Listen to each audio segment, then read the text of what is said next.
when my father and mother married, my dad, he went out on a moose hunt with my great grandpa the very next day. Um, my mother was raised by her grandparents, and um, I think my great grandpa was feeling a little bit like sad about losing his granddaughter. And so he was like, hey, the honeymoon's going to be over in the morning, we're going moose hunting. And my dad ended up getting a moose that very day. So he proved right away that he could provide food for his family. And having a pot of bone soup, whether they're moose or caribou bones, for our family, it's a real celebratory sort of experience. And it's something that my mom would always do, when we would come together, and we would always really look forward to it, especially if, like once we started, heading out and living our own lives. And we would come back together for the holidays, and a soup pot would be, like a really just a nice centerpiece to a dinner gathering. And we would ladle through the soup and look for a marrow bone, or for people who like to gnaw on the joints. Sometimes you'd have to fight over the knee joint with somebody. So what I have today is, I'm really lucky. I myself am not a hunter. I guess my role is cook, to cook what's hunted into good food. And Paula's husband, Kevin, my brother-in-law, he's the hunter in our family now, and he's always so generous about sharing what we all love to prepare. And so I tried to pick out a variety of bones, just so you could have an idea of what you can work with. This is it's a piece of oh, it's not a neck bone. This is a hip joint, and it doesn't have any marrow. So this is something like you could boil this into a soup and enjoy the meat that's on it. Or if you really trim all of the meat off, this would be a really good bone for making stock, because you don't have to worry about the marrow adding a lot of oil and richness to your, what should I say? When you make soup with marrow bones, you end up with a lot of kind of extra fat in your soup, but that's also what creates so much of the flavor. But if you want to avoid having too much fat, what you can do after you pull your soup pot out of the oven is just very carefully skim the excess fat off of the top. You'll see it'll rest on top of your soup. So if you're concerned about too much of the richness and fat. But this is one of the joint pieces that I was talking about, and it still has some meat on there.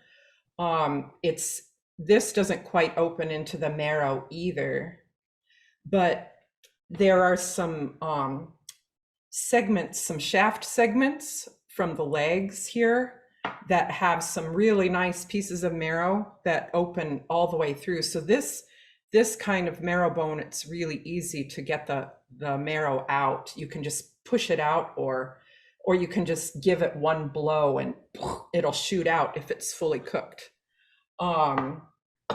Actually, this side, it's only open on one side. So sometimes you have to use things to kind of, you can either like shake the bone to get the marrow out. But if there's too much suction, you might have to find start with a small spoon and then turn the spoon around and use the spoon handle to get the rest out.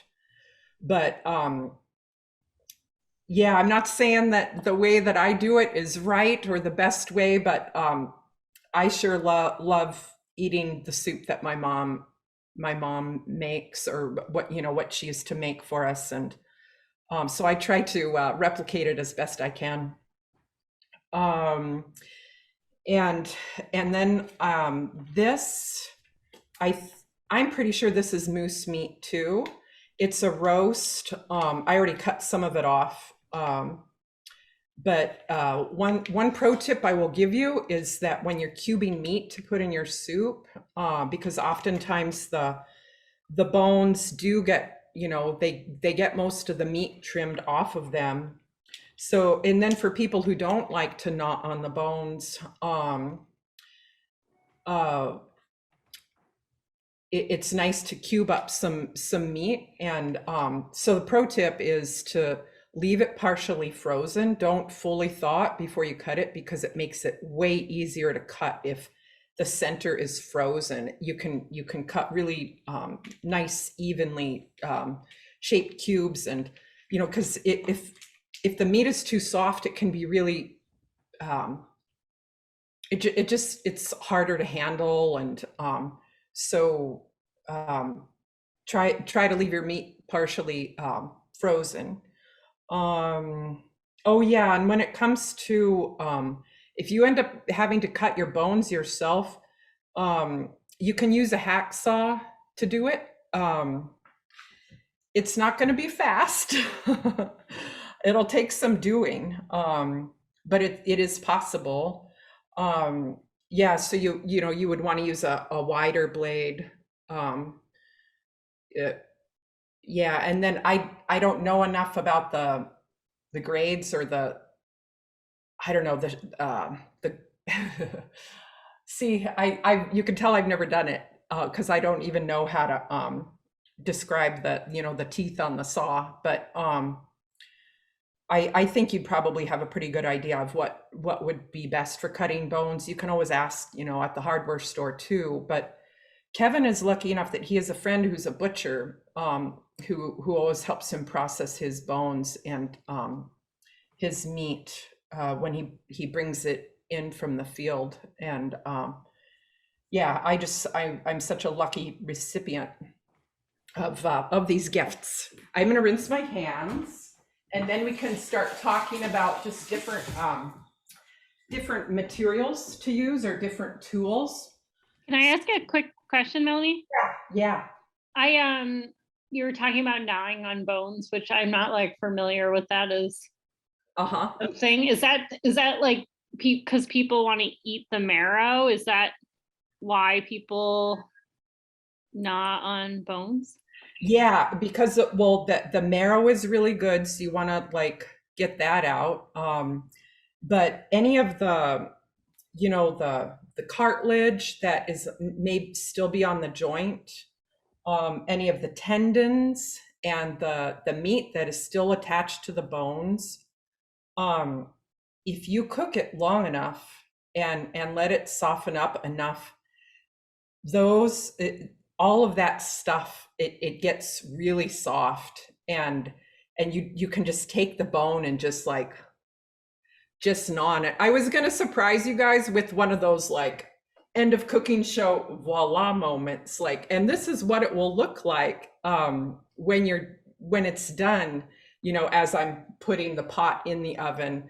But I'm just going to tell you now. Sorry, I have a hard time containing surprises sometimes, or secrets. But yeah, so in the end, I hope you won't think that it's a mean thing to do. But what I'll do is I'll ladle some soup out and pull out a bone, and I'll show you, how to clear the marrow, and how to clean the bones. Like if you cook your soup right, you're going to end up in the end with a bone that looks like a napkin ring. Because it's like it should basically just be like an empty shaft.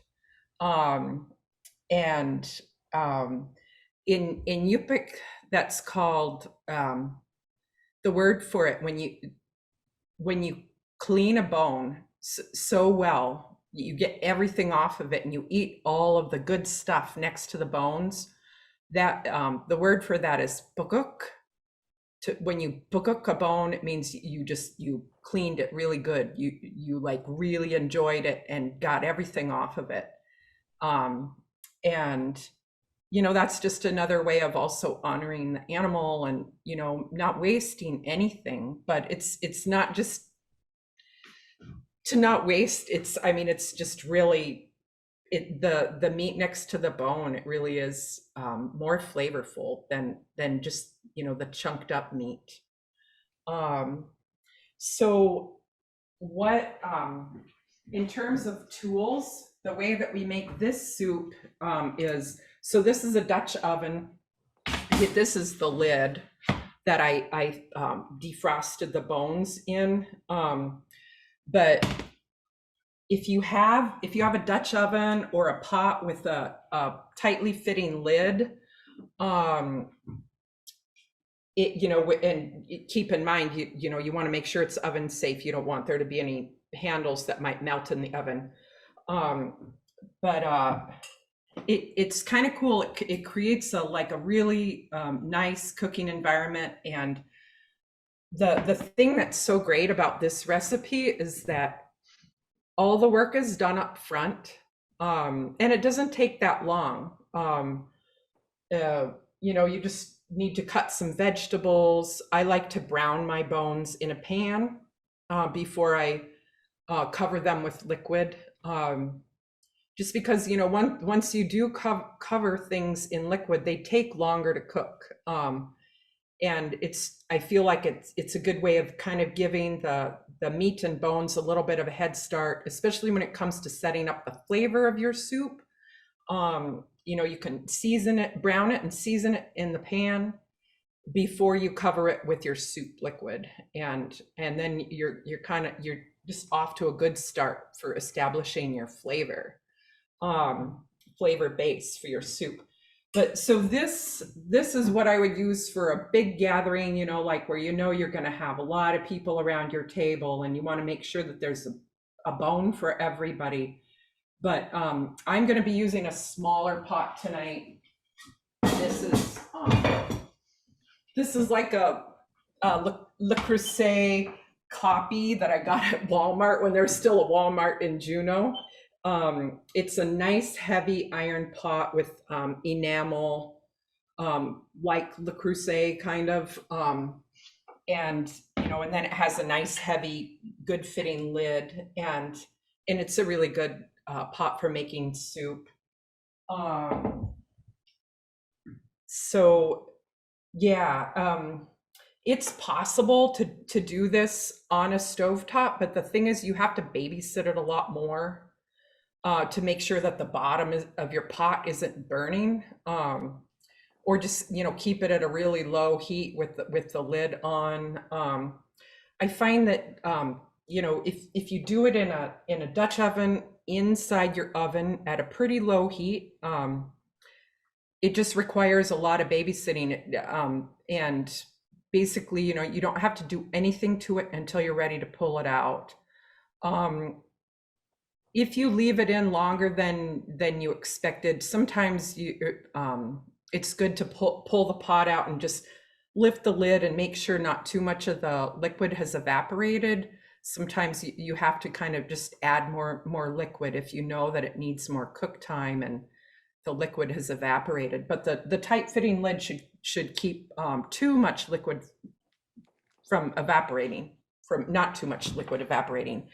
But usually when I do this, I start my soup around noontime with the expectation that dinner is going to be happening around 6:30 or so, and I preheat my oven to like 275. So it's a pretty low heat that you cook the soup at all day long. If you get a late start, you can always accelerate things by turning it up to about 325. And but at that higher heat, you're going to want to kind of monitor it more, you know, like check the lid, just make sure that it's not evaporating too much. But it is also, it's possible to do this in a crock pot if you like crock pot cooking, but I find that I don't know, there's something about crock pots, I don't feel like you can get the depth of flavor, at least not with this recipe, that you can by doing it in the oven. There's just something about crock pots, the way that they slow things so much. It's almost like it just doesn't like render as much out of your ingredients. But let me see. Oh yeah, and I've done something similar to this. Like say you're in a cabin that has a wood stove. It's possible to do it like a nice slow simmer on the maybe the cooler part of your stove, you know, that isn't like right centered over the main fire. Or, you know, if your fire has burned down, then you can like maybe center it more. But it's really nice to kind of just let bones, you know, like if you have any like T-bone chops, if you get that cut, if you're able to get that cut from a butcher, or if you have the ability and the skill to do it with a bandsaw, you know, just lay them out in a shallow pan like this on, or a cast iron skillet on top of a wood stove, and you can end up with something that's akin to, you know, doing a soup in the oven all day. So I'm going to get started on some cutting now, and cooking. I'm going to move over here so that you can see things better, hopefully. And get started on, actually, I think I'm going to have to be over here. Can you see like this? Can you see well enough what I'm doing? It's not like there's I'm going to be doing much technique, you know, like everybody knows how to cut vegetables. It's not hard to cube meat. So just let me know though if there's anything that you want to see better, and I'm, you know, just not in the camera enough. But basically I'm just going to like do the upfront part in real time, so we can kind of talk through things if you have questions, or at least you can just see the steps involved. So I like to brown my bones in the pot that they're going to be cooked in. And then I do my vegetables in a saute pan and then add them to the bones after they're browned. And then I usually brown my meat in the same pan that I sauteed my vegetables in. But I'm going to get the stew pot going. So I can start browning these bones, and I'm going to start warming up my saute pan, and just put a drizzle of olive oil in both pans. And so it's really nice to have tongs, some kitchen tongs for handling your bones as you're browning them. You know, because once they're hot in the pan, they're kind of hard to handle. Yeah, tongs are just a really good tool for that. So, and what I make sure to do, and it just sort of, I like to brown them on end so that it kind of sears the marrow, because when the soup is like really cooked and really going, you run the risk of the marrow slipping out of the bone before you even have a chance to eat it once it's cooked really well. But I think if you sear the ends, it kind of helps to sear the marrow in place. At least that's my own kind of theory. It's just something I like to do. And then I don't usually, if the bones are, if the meat is stripped off of the bones pretty well, then I don't bother turning them on their sides to brown that meat.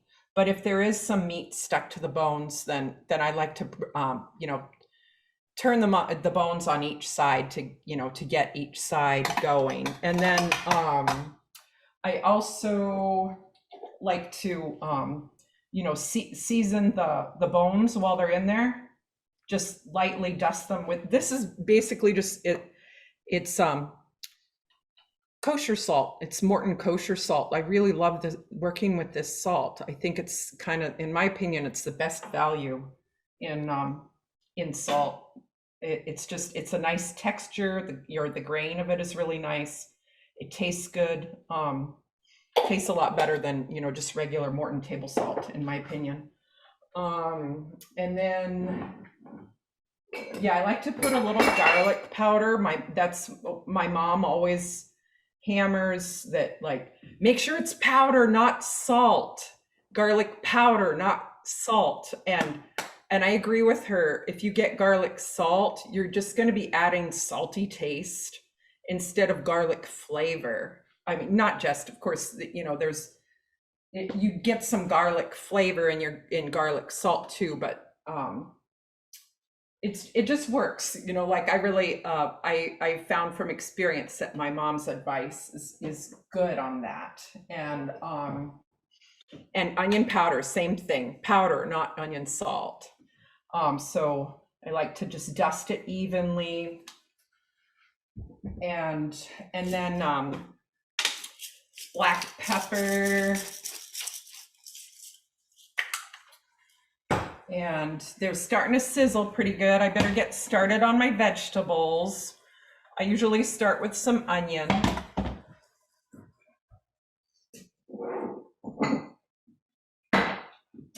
I'm just going to use this is a pretty good sized onion, and this pan isn't that big, so I'm going to use a little less than half of this onion.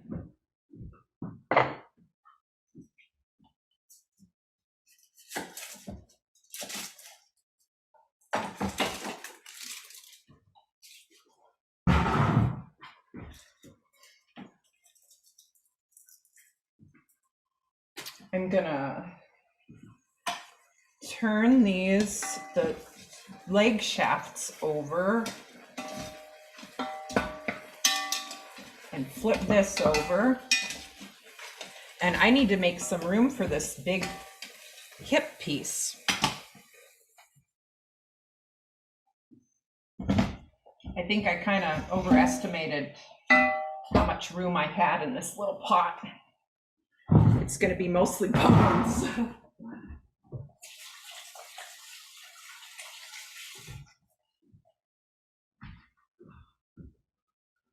Hey, Melanie, I've got a question. So you're chopping onions, and then you also have onion powder. Yeah. Okay. It's nice to get some seasoning on the meat. I feel like, I don't know if this is even true, but I just feel like getting some seasoning on the protein, it kind of helps to lock the flavor in before it gets covered with water. But then veggies, you know, just they add body and flavor as well.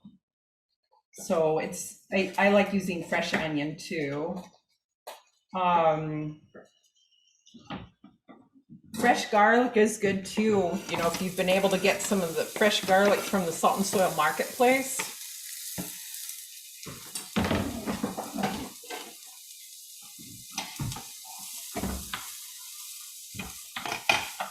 Yeah, thanks. That's good to know that it's helpful to have both the seasoning and then also the fresh. Yeah. So I'm going to add some carrot slices. My mom always liked to add, she had a really good shortcut where she would go to the store and get like, you know how you can get cabbage that's already in, it's already shredded into slot. It's not made into slots, you know, it doesn't have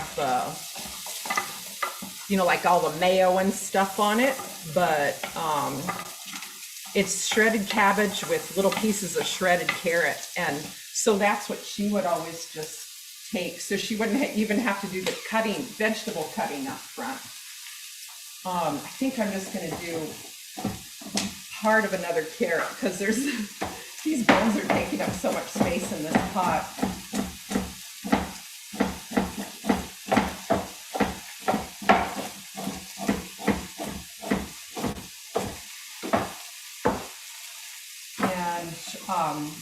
So any kind of root vegetables I would recommend, you know, like if you like turnips in the fall or parsnips, rutabagas, they're all just really good hearty vegetables that are good with any kind of bone soup.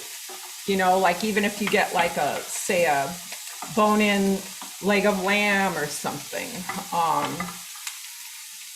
those go well. I like celery. My celery got frozen. I think my refrigerator is about to go out because it's I'm having a hard time regulating the temperature. So I had to really trim down my celery. I'm just going to put in a little bit of celery.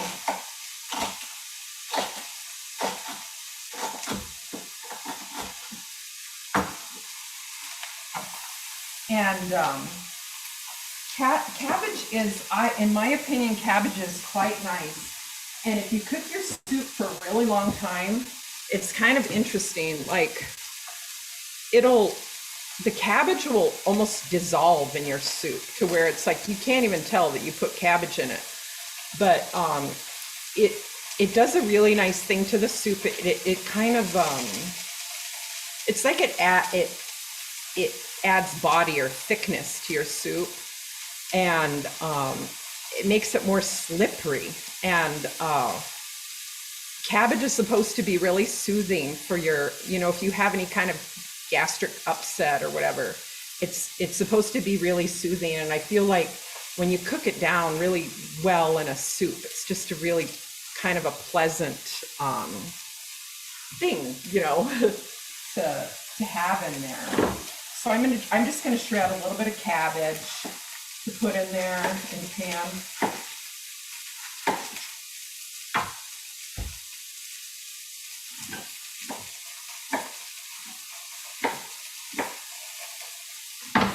And your vegetables, it's not like you need to have them fully cooked. You want to just sweat them. You know, let them sweat really well. And you know, and then I like to season them too, just because it's another way, you know, with the oil. The oil helps to kind of lock that seasoning in to the vegetables, I think.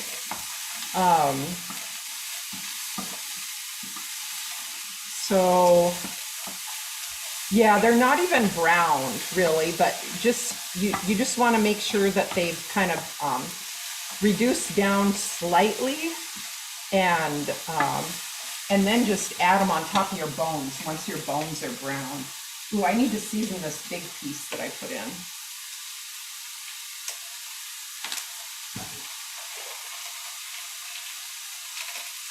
I know it looks like a lot of salt, but like when you add the liquid, a lot of the seasoning can get kind of lost in the liquid. And you don't want to end up with bland soup in the end. I mean, you won't when it comes down to it, because the bones they're so rich. But still, it's, you know, the seasoning is an important part of building up your flavor base for your soup.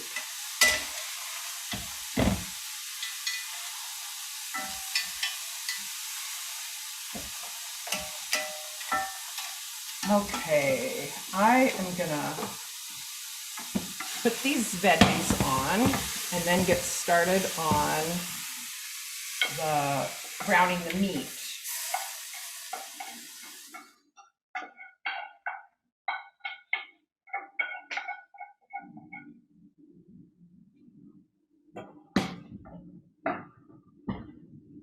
I need to turn that down, it got hot. Um,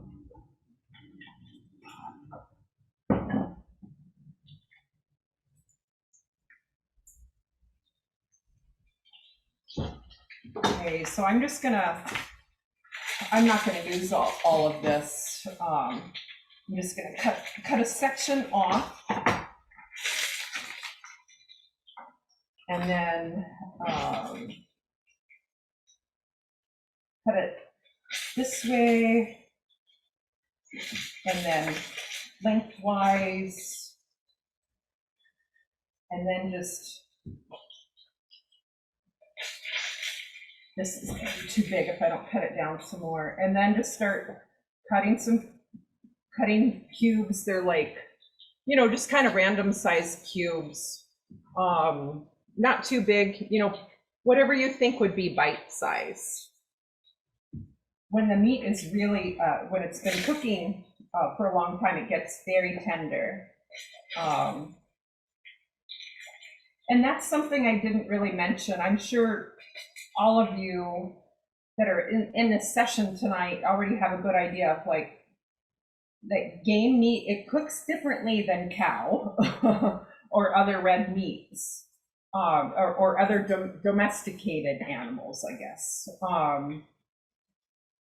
It's, you know, because the muscle, it just has so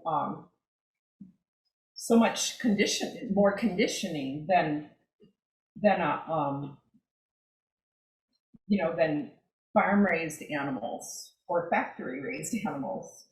So you can't expect to just take this and cook it real quick like a steak and expect that it's going to be tender.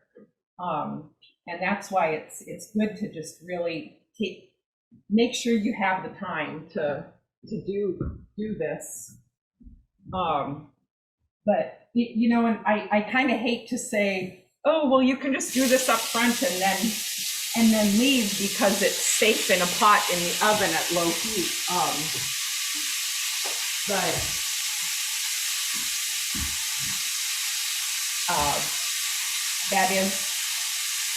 it is possible if you have to do that. I've done it.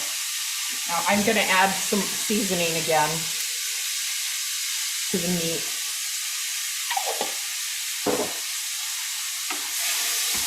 And just do a quick brown, like not cook the meat all the way through, but just kind of get it on its way, get it bound to that seasoning.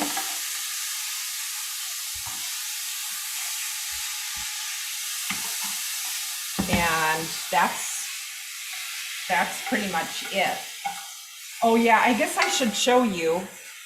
So this, you know, you can see it's not like, can you see that?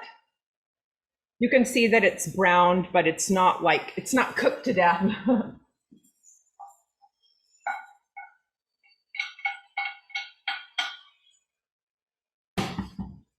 And then you want to kind of push the meat past the bones down into the spaces between the bones, just to ensure that that meat is going to get down and where it will be covered with liquid. And so the way our mother taught us was to use canned tomatoes. They add nice flavor, but they also she always felt that having tomatoes in the mix helped in the tenderizing process. And whether that's true or not, it's just a really good flavor component.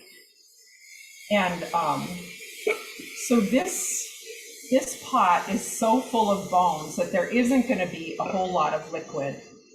So I'm not worried about adding other things that will help build up the flavor. I'll talk about that in a second, but I need to get some more water on this.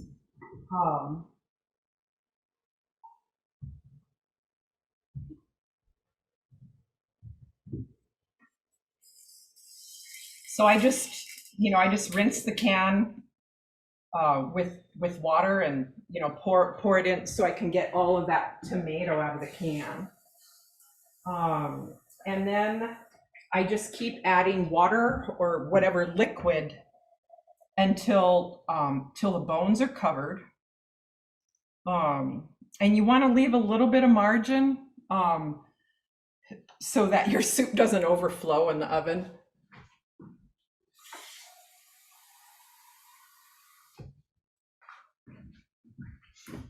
But and then what I do is I don't just take it and put it right in the oven. And this is something that you should especially be aware of if you're using a really heavy pot, you know, like the Creuset, you know, those are really, it's heavy steel that they use, or iron. And so if you have things in your pot that, or a soup in your pot that hasn't fully come up to heat, and you put a lid on it and put it in the oven heat is going to take a while to penetrate that pot. So if it hasn't already come up to heat, you're going to have a long cooking delay there. So I always like to wait until I see some bubbles starting to simmer up, and then once I see some bubbles, then I know that it's fully heated, and then I can put the lid on and then put it in the oven and let it, you know, cook until it's all really tender. And then another thing that adds really nice texture is, it's really important to make sure you don't put too much. I like putting rice in, but if you put too much, the rice will take over your pot. Because, I mean, you know how much rice swells when it cooks. But especially if it's been stewing all day, it'll really swell up and it'll just kind of take over everything. So you want to make sure you don't put too much. And also, if you're using white rice that cooks quickly, you want to put it in later. And then if you're worried about the timing of that, I would recommend that you just cook your rice separately. And then you can, you know, add rice to your soup bowl, you know, as you wish. But if you use, I have this, you know, at Costco, I have that Lundberg brown rice. You know, it's the short grain brown rice. It's almost like little berries because it's short, and if you cook it a certain way, it almost has a pop to it, like wheat berries almost. But this is a 1/4 cup measure, and I didn't even fill it full, and I'm just going to kind of sprinkle it in there. I don't know if I'm even going to use it all, just because this pot is fairly small and doesn't have a lot of liquid room. I ended up using it all. But the nice thing about this rice is that even when it's overcooked, it still holds together really well. And so you don't have to worry about it disintegrating in your soup pot and making your soup super starchy. Oh, So Melanie, yeah. you can I think you can lift the video now. Oh, okay. Yeah. Yeah, I am pretty much done cutting now, but so this still needs to heat up a little bit more, I think, before I put the lid on and stick it in the oven. But other ways, so like I said, that, you know, this pot is small enough, and the bones ended up taking up more space in the pot than I expected. So I don't want to over season the liquid. But if I was dealing with this much bigger pot and a lot more liquid, then here are some ways that you can add more flavor, or you know, pack more flavor into your soup. This Better Than Bouillon stuff, I think it works pretty good. What I do is I just after I dump in my tomatoes, I just take a fork and kind of like just pull out a dollop, and then run some hot water, like not super hot, as hot as it can get from my tap, and then put it in the can, and then just whisk the fork until the bouillon dissolves in the warm water, and then add that to the liquid, or that that ends up being part of the liquid that I use. Tamari or soy sauce, those are other ways to add more flavor. In fact, I think I might just do just a little bit of this for good measure. Just yeah, that was probably like a couple of tablespoons maybe. And then if you have any leftover red wine is a great way to add a lot of flavor to your liquid.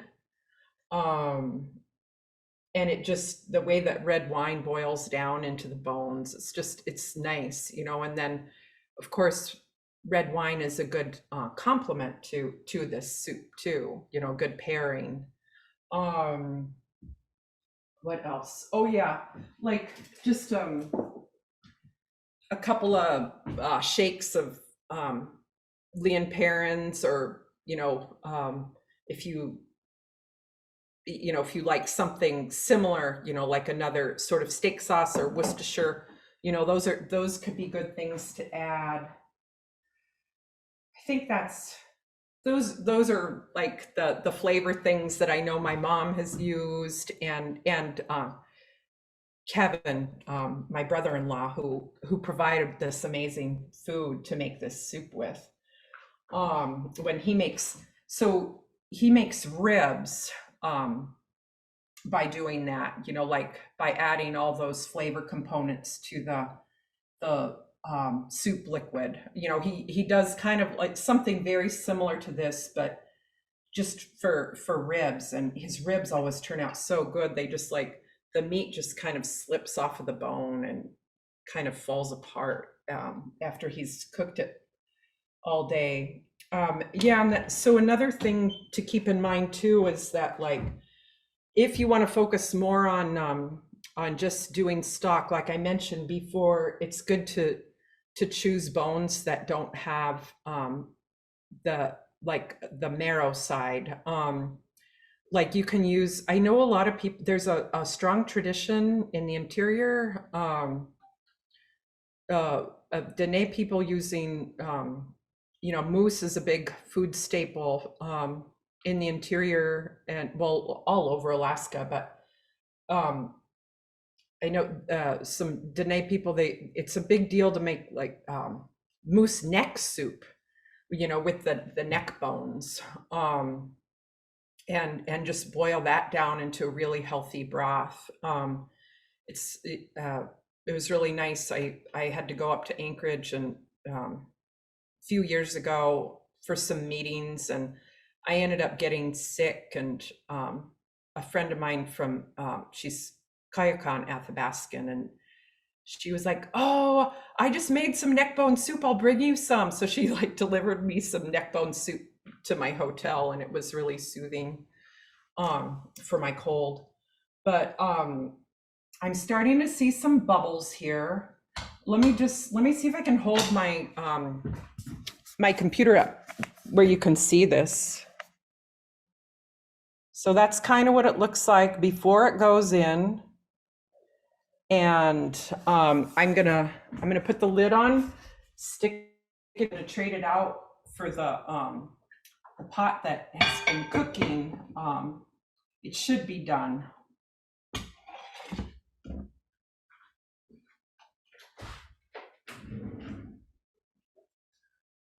Oh, there they are.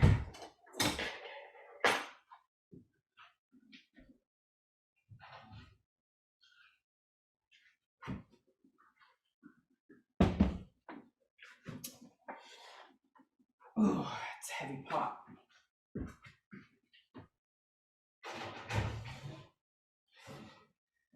So I'm just gonna, I think I'm gonna have to wake up in the middle of the night and turn that off. Or I don't know, maybe it'll be done before I go to bed. But so let me get this stuff out of the way.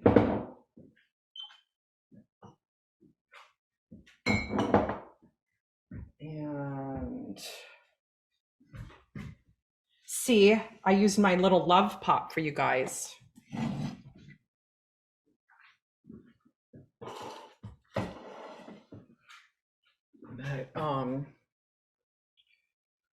So you can see there's some nice braise on the lid.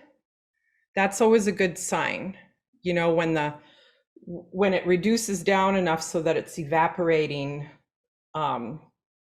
amazing broth onto the lid, you know that you've probably got something good going on.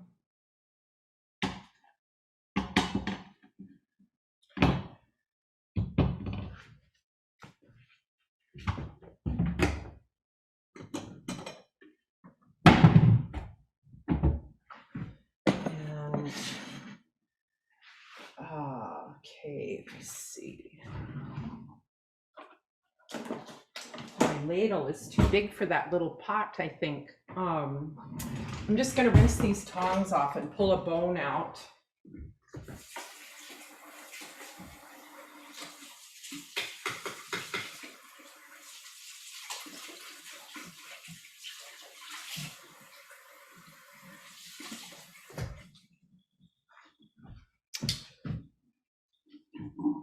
It looks like I put just the right amount of rice. Here, let me, I'm gonna just kind of show you what this looks like before I dig into it too much. I showed you the lid, but this is what it looks like when, see the difference? You know, of course it's gonna look different than what I just showed you, but you can see that the rice swelled up some, but it didn't disintegrate. And the veggies are nice and cooked and stewed up looking. I wish you could smell it. I wish there was a smell feature on Zoom.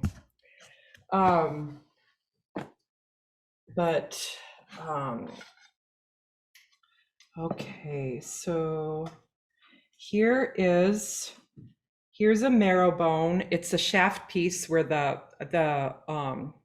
marrow goes through both sides, so that'll be easy to clear. And you can see that this piece of bone, it still had a little bit of meat left on it, but it's cooked so well that it's just kind of, it just came right off. And now the only thing that is still sticking to the bone is some of the connective tissue. And it feels like it's soft enough to chew through. It's really quite pleasant. I know it may sound kind of gross, but the gristle is, it's really, really nice to eat when it's cooked well. It's really rich and sticky too. So I'm just warning you of that. Like, you know, you're gonna need your hands, you know, to be able to chew on the bone, and just be prepared for how sticky that connective tissue will feel on your fingers when it dries. But then you should just plan on licking your fingers, and then washing them up really good. But I'm gonna just leave that in this bowl for now, so that I can get another one to put some of the soup in, so you can see what the soup looks like.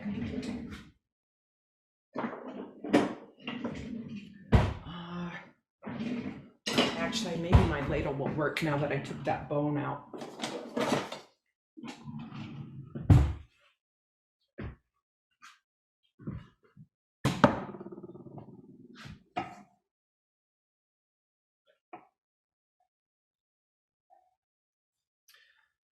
But yeah, just the soup itself, the liquid itself tastes really, really nice. And but the vegetables are going to be cooked down really well too.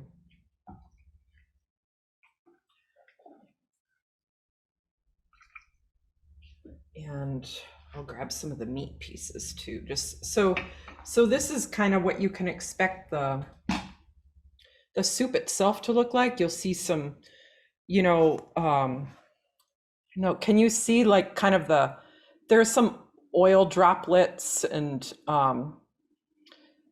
a lot of times if you let this soup cool, there's gonna be gelatin that will accumulate too. You'll see that the soup will kind of harden. once it gets fully cool. I know that sounds really weird, but for anybody who's accustomed to cooking with bones and recognizing that a lot of gelatin comes out when you cook bones for a long time, you will definitely witness some of that in this soup. Yeah, so I'm gonna see if this bone is cool enough to handle yet. But yeah, it's really not that hard.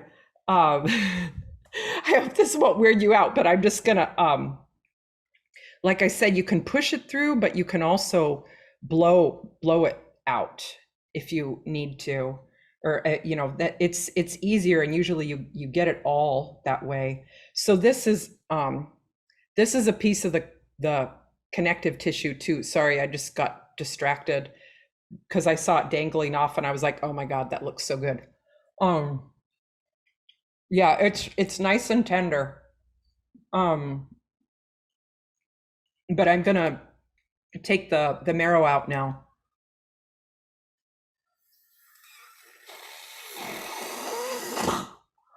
It all blew out in one piece. I hope that wasn't too strange. But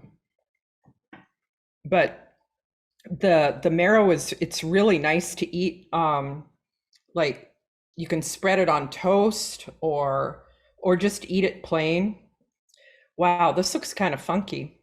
Could you lower, or I guess, or hold it up? My hands are so. Oh yeah, maybe holding it up. Yeah, so this is, I'm gonna grab another piece because this does not look very appetizing. I don't know if it got old or if I didn't have it. I think maybe I didn't have the bag tied well enough, and so it got kind of frostbitten in my freezer. Ooh, that's so hot. I think this other piece will look a little more appetizing.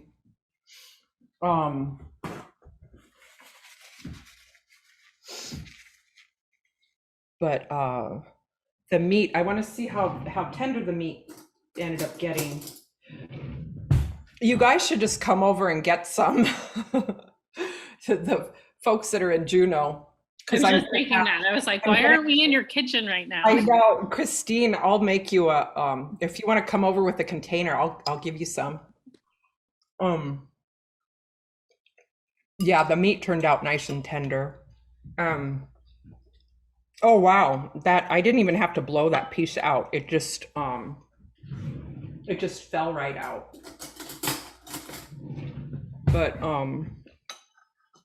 so this is what it looks like. This is half of it. And it's really rich. I have to be careful not to eat too much. Sometimes I'll like, it's just so rich that it I'll get a headache after I eat it, and I'm not sure what's up with that, but like it also just different animals too, depending on the size or the age, there'll be variation in the marrow too. You know, like sometimes there'll be color variation or flavor variation. I'm not sure exactly, you know, like because I don't get to meet the animals, you know, before they are processed. I can't really point to what features or factors are tied to what, but yeah, here, I'm gonna have a little bit.